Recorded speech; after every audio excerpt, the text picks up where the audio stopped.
India வல்லரசாக மாறுவதற்கு நமது நாட்டில் உயர்கல்வி சேர்க்கை விகிதத்தை அதிகரிப்பது அவசியம் என சென்னை ஐஐடி இயக்குனர் காமகோடி கோவையில் நடைபெற்ற இளைஞர்கள் மாநாட்டில் தெரிவித்துள்ளார்.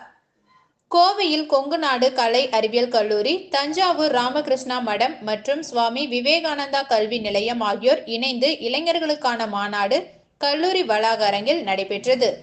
தேசிய இளைஞர்கள் தினத்தை முன்னிட்டு நடைபெற்ற இந்நிகழ்ச்சியில் கொங்குநாடு கலை அறிவியல் கல்லூரியின் செயலர் மற்றும் இயக்குனர் வாசுகி தலைமை தாங்கினார். இதில் சுவாமி நரசிம்மானந்தஜி, விமுர்த்தானந்தாஜி ஆகியோர் கலந்து கொண்டு பேசினர். மாநாட்டில் சவால்களை எதிர்கொள்வதில் சுவாமி விவேகானந்தரின் தன்னம்பிக்கை, இளைஞர்கள் சமுதாய மாற்றத்தின் முக்கிய தூண்கள் என இளைஞர்களின் முன்னேற்றங்களுக்கான தேவையான கருத்துக்களை தொடர்பாக முக்கிய விருந்தினர்கள் உரையாற்றினர்.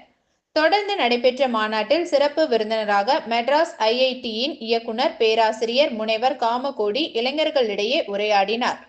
அப்போது பேசிய அவர், இன்றைய இளம் மாணவர்களின் ஒவ்வொரு கண்டுபிடிப்புகளும் செயல்களும் எதிர்காலத்தை பாதிக்காத வகையில் இருக்க வேண்டும் என கேட்டுக்கொண்டார்.